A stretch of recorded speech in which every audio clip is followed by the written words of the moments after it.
What's going on, guys? Another knife for you today. I really like this knife. I really do. I'm loving what Schrade's been doing the last, I don't know, year and a half or so. There are some knives that I'm not particularly fond of, but there are more knives that I actually really like. This one is the SCHA7GR, the GR standing for the green, which is very much in your face, toxic green. I got this particular one because there's a bunch of different colorations and variations on this knife, and very similar knives. There's dozens and dozens of them, so you can get the exact flavor that you want as far as the aesthetics and the looks.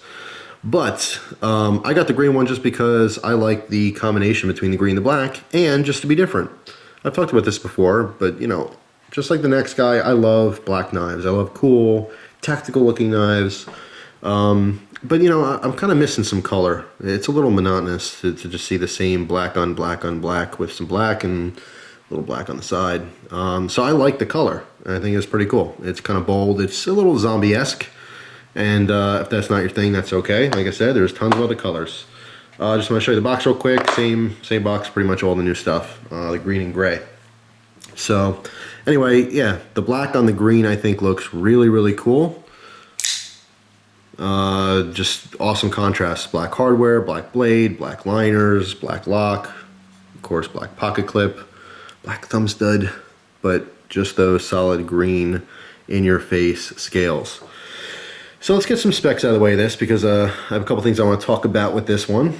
Our blade is an AUS 8.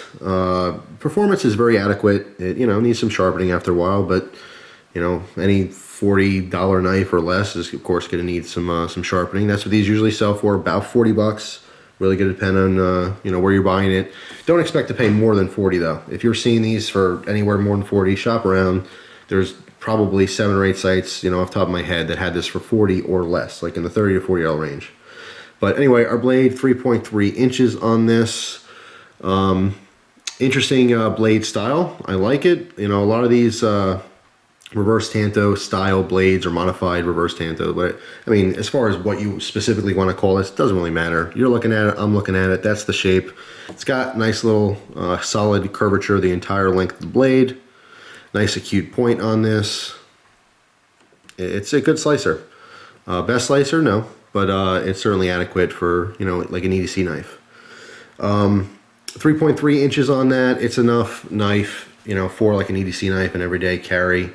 It's not huge, it's not small. It fits my hand very nicely. There's 2 different grips that I use with this knife, and it both obviously involve this little piece. This is an independent piece, which is part of the Magic assisted system. This obviously, as you saw, is an assisted knife, and that's the coolest thing about this, and I'll talk, you know, very much about this in a minute. But that piece basically pushes the blade out, which catches a spring, which obviously gives you that assisted opening mechanism. I'm not entirely a huge assisted knife fan, but this one is done right. If you are into assisted knives, you owe it yourself to pick this one up, or a very similar model, because this is the smoothest and the coolest fun knife to play with as far as assisted blades. This is probably the closest thing there is to an automatic that's legal in all 50 states. You're talking about, you know, this, just moving this piece the tiniest bit, tiniest little bop down, and this thing shoots out. Solid lockup. There's no blade play in any direction. You know, just really top notch for the price. All right. It's not the best knife in the world, okay, and it's not going to compare to your $100+ knives, but this is a very fun knife to play with, and still a very usable knife. So more about that assisted in a second. Closed, we're looking at 4.3 inches with 7 3/4 inches overall length on this. 4.8 ounces, okay. The solid aluminum handle scales that would kind of contribute to that weight. 4.8 ounces is really not that much though, honestly. It's on par. Anywhere from 3.5 to probably 6 is common for this size knife anyway. We have full stainless liners. As you can see, they're not drilled out or milled or anything, okay, just for the cutout for the liner lock. As you can see, this is a liner lock. Like I said, the lockup is completely solid in all directions. Super tight lockup. Some people may be concerned with the thinner liner lock on some more affordable knives. because people don't want me using the word cheap anymore. There's a difference. I agree. There's a difference between something being affordable and cheap. Cheap sounds like poor quality. I, use the term interchangeably. I'll say something's cheap just because the price is not very expensive. That's how I use the term. But anyway, we'll call it more affordable. For a more affordable knife, I would honestly expect just a little bit of wiggle side to side. But out of the box, when I got this thing brand new, it was perfectly, lined up. Everything was great. You can see the centering on this blade. It's right there. All right, no issues with this at all. As far as the fit and finish on it, it's a solid feeling knife because it is all metal. No synthetics on this. The painting or coloring we're getting here is from a powder coated finish. Okay, so it's solid aluminum. There's obviously these random cutouts here. They don't do much for grip as far as the cuts, just for aesthetics. That's pretty much it. And the finish on this powder coating is actually, sounds strange, but it's a smooth grit. It feels gritty, like really fine sandpaper. I just reviewed an Emerson knife before, and I was saying how aggressive that G10 is. It's similar feeling, but not as aggressive. It's still smooth to the touch. It doesn't quite grab your skin as aggressively. Just want to give you a close-up of this because you can actually see that texturing. If you look here, as the light reflects, it looks like maybe speckled, like maybe a slightly different color or something. It's a little bit darker, but that's actually just raised grit. All right, so you can see that texturing in here. Very unique, very different. I like it. As far as the pocket clip, it is, as you can see, tipped down. Not everyone's preference, but the pocket clip does work very nicely. And as far as the positioning that it has on this handle, it works very nicely. You can see underneath where that pocket clip is, due to the cutouts and the design here, okay, it's a nice little detail. There's actually a raised portion underneath there so that you have a solid lockup with the material on your pants. So it's not too loose, okay? They could have very easily just left it as it is, and it would probably be a somewhat poor fit in your pocket. It would be too loose. It wouldn't grip as much because there's such a gap between the pocket clip and the frame. But that was purposely put in there to make sure that there'd be a nice lockup. So very nicely done, Schrade. Kudos for thinking of the actual usage of the knife and not just the way it looks. So super cool. This is assisted, okay? As you guys saw, there's a ambidextrous thumb stud on here, so you can use a thumb stud to open this, either right-handed or left-hand. Obviously, it is a liner lock, so it's a little bit harder to use left-handed, but of course, lefties have already figured how to do that. No big deal. If you're like me, I'm a righty and I always use knives with my right hand, but I try to practice with my left a little bit, just in case. You never know. It's good just to know how to do things with your left hand as well. Obviously, you could say not quite as fluent, but still functional. So anyway, because it is assisted and because there is always a fear that this is going to get hit or the thumb stud or something, they did put a safety on here. Okay, just like any other safety, if you see the red, it's off and it's ready to be fired. Okay, obviously red means danger, be careful, warning, all that good stuff. Click it up to shut it off. It will not open the blade no matter how hard you push. All right, a little added bonus is that once the knife is open, if you put that lock on, it will not allow the blade to close, okay, even if you move the liner lock over. So it's basically a second lock feature, which is very nice. Okay, I know a lot of people freak out about liner locks. They think that they're gonna fail on them. I don't know why. I don't know who's putting pressure on the back of their knife. I know I'm not.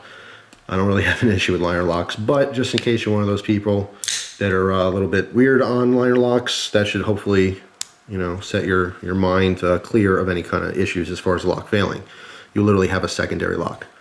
Nice click on this. It's very audible. It's very easy to feel that actually clicking in place. It's not loose or anything. Some of the cheaper knives out there, or more affordable knives, their lock, after a while of use, it kind of just gets loose. The plastic on the inside wears down or whatever, and it's just kind of flopping around. Sometimes a lock when you don't want it to, and vice versa. All the new Schrades for 2013 and 2014 that I've seen have all had very good locks on here. Okay, it's a nice solid click. There's knurling on it. It's actually a lot easier to put the lock on than because of the angle there than to take it off. But honestly, it's no big deal. You can see on and off. So just an interesting little addition. You don't have to have a lock on this type of knife, but it's nice they put it there.